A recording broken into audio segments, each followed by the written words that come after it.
এই ভিডিওতে আমি আপনাদেরকে একটি শক্তিশালী লিকুইডিটি স্ট্র্যাটেজি দেখাব, যেটি দিয়ে প্রতিদিন ৫০০ পর্যন্ত লাভ করা সম্ভব।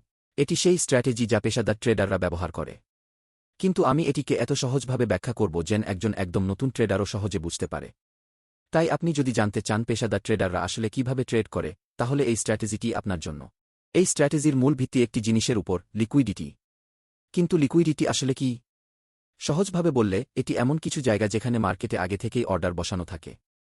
চলুন একটি বাস্তব উদাহরণ দিয়ে বুঝি। ধরুন আপনি চার্টে একটি নির্দিষ্ট প্রাইস লেভেলে বাই অর্ডার দিয়েছেন। আপনি আসলে ওই প্রাইস লেভেলে মার্কেটে লিকুইডিটি সরবরাহ করছেন।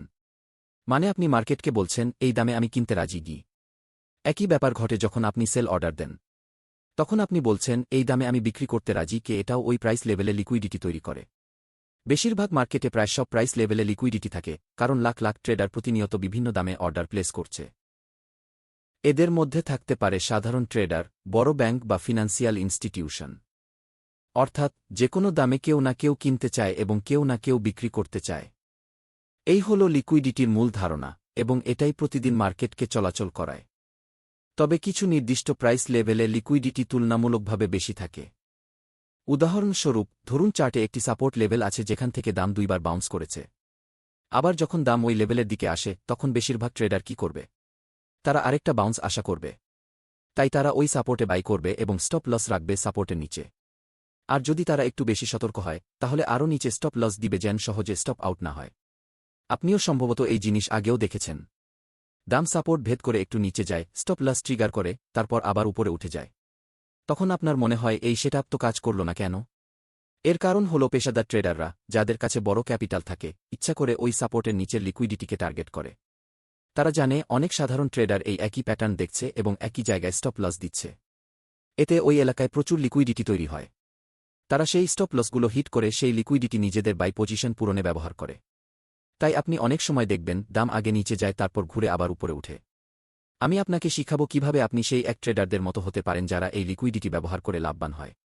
আর যেন আপনি সেই নয় ট্রেডারদের মতো না হন যারা বারবার স্টপ আউট হয়। এই স্ট্র্যাটেজি সবচেয়ে ভালো কাজ করে 5 থেকে 5 মিনিটের চার্টে। এবং এটি যেকোনো মার্কেটে কাজ করে, ফরেক্স, ক্রিপ্টো বা স্টকস। চলুন শুরু করি। সবকিছু সহজভাবে বোঝাতে আমি পুরো স্ট্র্যাটেজিটিকে 4টি ধাপে ভাগ করেছি। মনে রাখবেন, প্রতিটি ধাপ পরস্পরের সাথে যুক্ত, মানে একটি ধাপ বাদ দিলে আপনি পরবর্তী ধাপে যেতে পারবেন না। চলুন শুরু করি। প্রথম ধাপ হল মার্কেটে প্রাইসের ব্রেক অফ স্ট্রাকচার চিহ্নিত করা। এটি করতে হলে আগে আমাদের বুঝতে হবে ট্রেন্ড কিভাবে তৈরি হয়। আমরা সবাই জানি মার্কেটে দুই ধরনের ট্রেন্ড থাকে, আপট্রেন্ড এবং ডাউনট্রেন্ড। চলুন এখন একটি আপট্রেন্ড উদাহরণ নিয়ে আলোচনা করি। আপট্রেন্ড চলাকালীন মার্কেট সাধারণত সরাসরি উপরের দিকে যায় না, বরং এটি একটি নির্দিষ্ট স্ট্রাকচারে চলে, যেখানে হাইয়ার হাই এবং হাইয়ার লাও তৈরি হয়। অন্যদিকে ডাউনট্রেন্ডে দেখা যায় লোয়ার হাই এবং লোয়ার লাও তৈরি হয়। আপট্রেন্ডে যখন পূর্বের হাই ভেঙে নতুন একটি হাইয়ার হাই তৈরি হয়, সেটিকেই বলে ব্রেক অফ স্ট্রাকচার, বজ। একইভাবে ডাউনট্রেন্ডে যখন পূর্বের লো ভেঙে নতুন লোয়ার লো তৈরি হয়, সেটাও ব্রেক অফ স্ট্রাকচার হিসেবে ধরা হয়। এখন যেহেতু আপনি ব্রেক অফ স্ট্রাকচার সম্পর্কে জানেন, চলুন একটি বাস্তব চার্ট উদাহরণ দেখি। এই চার্টে আমরা দেখতে পাচ্ছি প্রাইস হাইয়ার হাই এবং হাইয়ার লো তৈরি করছে, যা একটি আপট্রেন্ড নির্দেশ করে। ব্রেক অফ স্ট্রাকচার চিহ্নিত করতে হলে দেখতে হবে প্রাইস কখন পূর্বের হাইয়ের উপরে গিয়ে নতুন হাই তৈরি করেছে। এটাই ব্রেক অফ স্ট্রাকচার। এখানে একটা বিষয় মনে রাখা জরুরি, শুধু প্রাইসের উইক দিয়ে ব্রেক হলে চলবে না, একটি ক্যান্ডেল ক্লোজ করতে হবে পূর্বের হাইয়ের উপরে।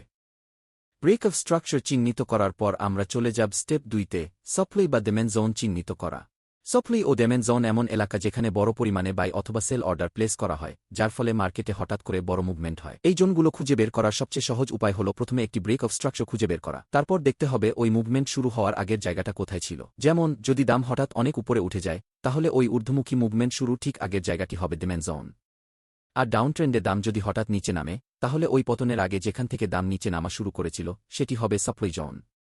আমাদের আগের উদাহরণে যেহেতু ব্রেক অফ স্ট্রাকচার চিহ্নিত করা হয়েছে, এখন ডেমেন জোন বের করাটা সহজ। দেখতে হবে ঠিক কোথা থেকে দাম হঠাৎ করে উপরের দিকে যেতে শুরু করেছে।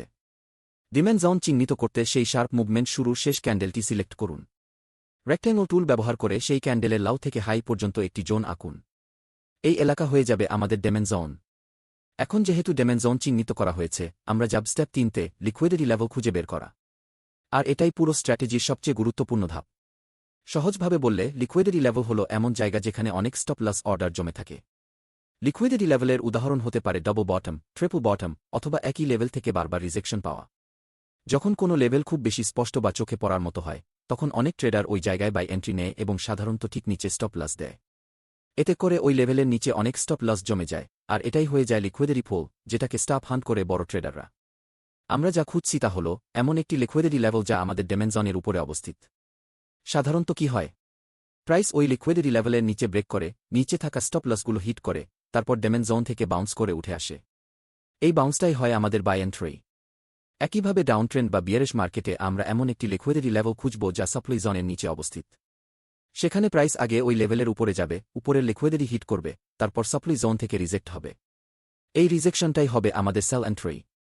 আবার ফিরে আসি আমাদের আগের উদাহরণে। আমরা আগেই ডেমেন জোন মার্ক করেছি, এখন খুঁজব এর উপরে কোনো লিকুইডিটি লেভেল আছে কিনা। এখানে আমরা দেখতে পাচ্ছি যে প্রাইস এক জায়গা থেকে দুইবার রিজেক্ট হয়েছে, অর্থাৎ ডাবল বটম তৈরি হয়েছে।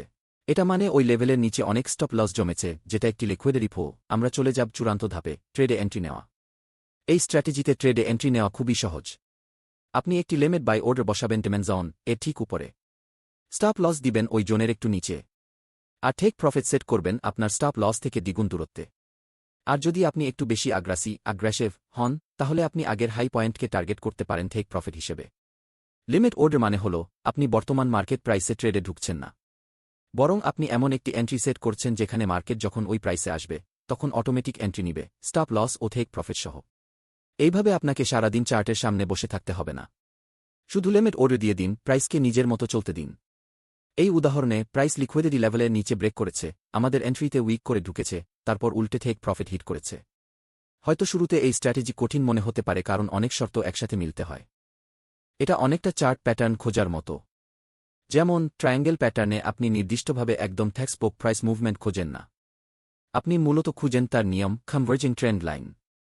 একইভাবে আমাদের লিকুইডিটি স্ট্র্যাটেজিতেও আপনাকে ঠিক নির্দিষ্ট প্রাইস মুভমেন্ট খুঁজতে হবে না, বরং আপনি খুঁজবেন কিছু মূল নিয়ম, যেমন লিকুইডিটি লেভেল যেটা সাপ্লাই বা ডিমান্ড জোনের কাছাকাছি তৈরি হয়েছে। তাই শুধুমাত্র প্রাইসের প্যাটার্ন মুখস্থ না করে তার নিয়মগুলো ভালোভাবে বুঝুন। চলুন এখন আরেকটি উদাহরণ দেখি। আবার প্রথম ধাপ, ব্রেক অফ স্ট্রাকচার খুঁজে বের করা। এই চার্টে আমরা দেখতে পাচ্ছি প্রাইস লাওয়ার হাইস এবং লাওয়ার লাউস তৈরি করছে, অর্থাৎ এটি একটি পরিষ্কার ডাউনট্রেন্ড।